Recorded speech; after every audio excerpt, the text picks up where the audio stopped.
Hey, dudes, look, we got flowers. And that's not the only one that's flowering. That's not the only one that's flowering. We got flowers.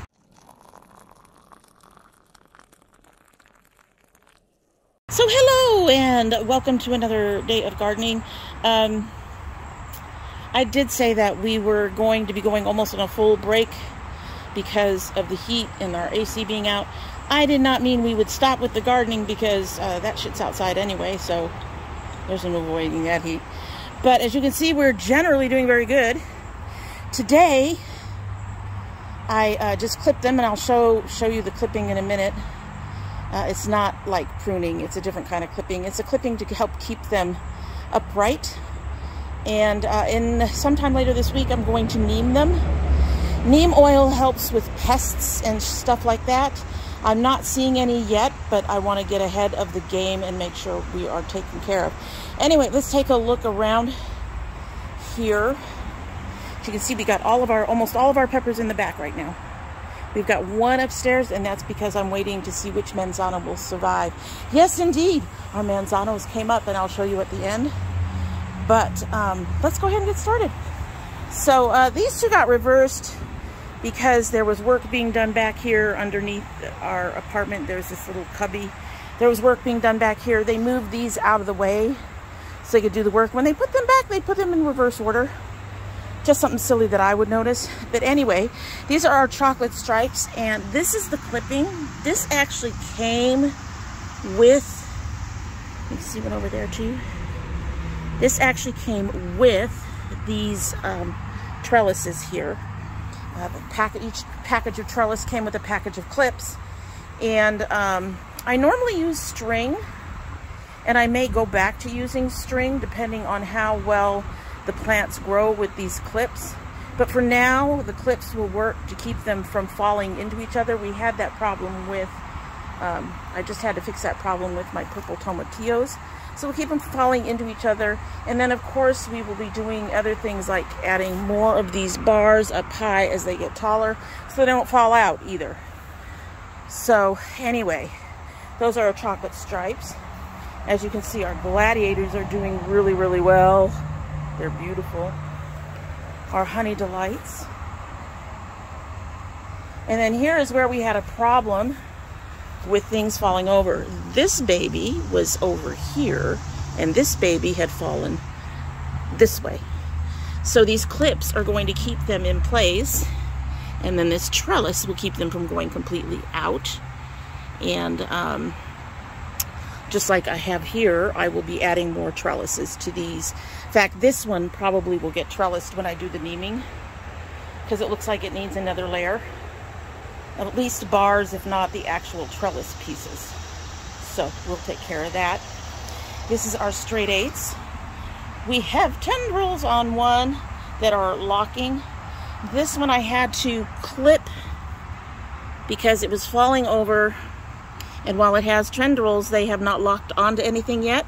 So hopefully now that it is up where it can find something, this tendril will lock in on something. I also had to clip this guy who had fallen over. These guys do not apparently develop tendrils. You just have to train them to go upwards. So I clipped him so that he will go upwards. I do not know if those are blossoms or not, but that is the climbing zucchini. Probably not. I suspect that we're not going to see anything from these two guys. Blossom-wise, actual blossom-wise, for at least another 30 days. They haven't been out here long enough. We have planted a new type of tomatillo. It is called the pineapple tomatillo. We are waiting for the seedlings to come up, crossing our fingers that they do. Black cherries. Kind of surprised that the black cherries are so short. These are usually good growers for me. And I did have to clip one of those. But yeah, usually these are very good growers for me. Very fast. They get very tall and bushy. If you look at past videos, these things actually reach about 6 or 7 feet tall at least. They're always taller than me. These are my purple Cherokee purples. Doing pretty well there. And I had to clip the one indigo blue that was coming up, and excitement, a second one decided to join the party. I don't know if this one will actually get to point where we'll harvest, but I'm very excited to see it. And of course, my granddaughter's corn is doing really well. And as you can see, we have put all of our peppers out here. Some things have changed in Pepperland, and we'll talk about that in a minute.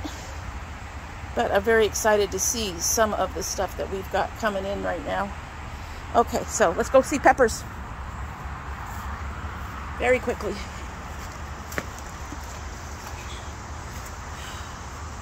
So these three all just came down here last night. We've got, this is an extra Anaheim. We had Hub's chefs who wanted some of our peppers.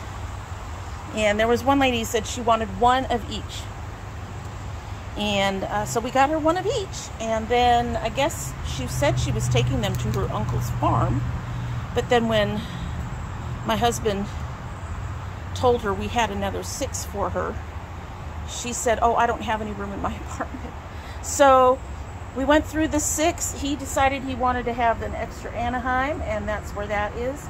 And these are our purples, doing very well. They're looking pretty good. These are the 2 we got to replace our chocolate hobs. This is a Carbasci, which I already had to pull out some more, and a Padron. There is the other Anaheim, the Cubanelle, and the Poblano. They're getting eaten up already, so yes, I definitely have to come in and neem the shit out of things. These are the Shishitos, the Peppercinis, and the Casabella. They're looking pretty. They're looking pretty good. Alright, so this is one place where things have changed. So we have our Big Daddy. Hopefully he'll be blossoming soon. We never got any fish peppers.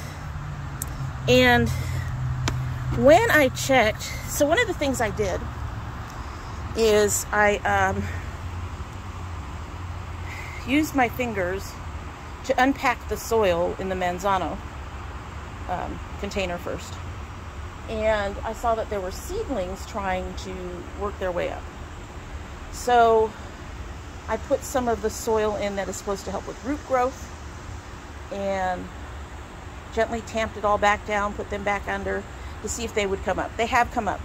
At least 2 of them have. There was more than that in there that were germinating, but at least 2 of them have.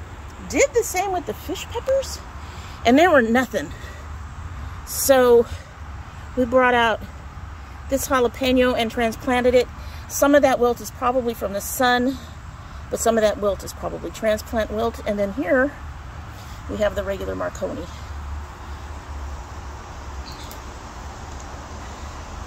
These little babies. We've got a Lyman, a Rico, and Black Panthers. The Black Panthers are being slow. Not sure why that is. They've been up for a while. They're taking their time. We have a Dulce.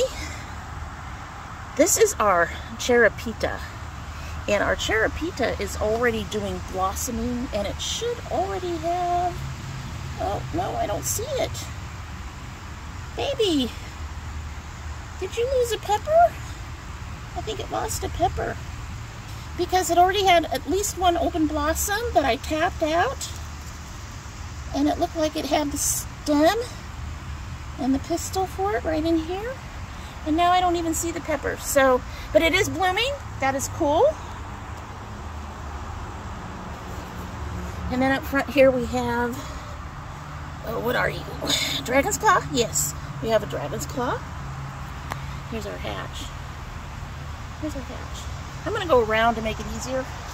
I've got my air conditioning unit that we're waiting for them to fix sitting back here behind me. So I'm going to go around, show you all the pretty flowers. Oop. There's stuff all over the place. Come around this way. You know, I'll just do it from the front. We have our paprika, and our yellow scotch. the Kristen, and then another dragon claw, which is already flowering as well and budding on top. That is cool. My husband will be excited. Peppers, much like tomatoes, only need to be tapped to get rid of the pollen and have them be pollinated so that you get your fruit. And then, of course, our cajon is growing really well. Anyway, let me go upstairs and we will show you the manzanos. And then we'll be done. What do you think? Will that work for y'all? Be right back. And here are our manzanos. Got 2 of the babies coming up. I could have sworn I saw 3 or 4, but I'm happy with 2. Hopefully they'll grow, and hopefully we'll get a harvest. I'm hearing it's going to be warm through October. I'm really hoping it stays warm, because that'll actually give my 90-day stuff a chance to actually get me some fruit. We also have up here my husband's Mexican oregano, which, oh my Lord, this is its 3rd pot. This thing has quite a root system. I had to pull it out of one of these little babies, these blue ones, to put it in there. And last night, I actually used some of it in my cooking for the first time. But can't over prune it, overuse it, or of course it'll die, which has been our problem with herbs. We love using fresh herbs and haven't gotten whenever I get them, they die because we overuse them. And then over here he has an ivy, which is looking really strange but surviving. This is these 2, the oregano and the ivy, were amongst those that got flooded. So was the manzanos. The original manzanos died, but these guys were amongst those that got flooded, and the fact that they are springing back and doing what they can to grow is really kind of amazing. We have taken the bottoms off of these. I didn't realize they could be, but now that is providing drainage. All of my long boxes have been drilled, so they have drainage, which is the only reason they're down there, or they'd still be in the house. But anyway, and as a last thing, I am attempting to get, I saw a hummingbird outside our porch the other day. It actually came up to the window of our porch and looked inside for a second or 2, but I didn't bring my phone up fast enough to get the picture. So that is hummingbird food, nectar, sugar water, and I'm hoping that we can encourage hummingbirds to come and enjoy. Well, not you guys. That's fine. Hopefully the hummingbirds will come. I am told it can take 2 to 3 weeks before a hummingbird will notice that you have this, and I'm hoping the fact that we have no shade over our porch doesn't deter them. So that bee is very happy, or wasp, or whatever that is. Yeah, he's happy. He got his fill. At any rate, the other thing is not happy as it's drowning. But anyway, so hopefully we'll get hummingbirds up here soon. Hopefully the manzanos will continue to grow, and I'll be able to pick one and take it down below to join its friends, and we'll get a nice, happy, healthy harvest from our plants. Anyway, so that is it for the day, and I hope you like what you've seen. And if you like gardening, you like baking, you like food, a little bit of makeup, some geek stuff now and then, I hope that you will go ahead and like, share, and subscribe, and do all those YouTube-y things. Comment down below. Let me know what's in your garden. I would love to hear it if you're gardening. And yeah. Can we go over the edge? I have so much stuff in the boot, and that is down there. Anyway, so we hope you all have a great day, and we'll talk to you later. Bye.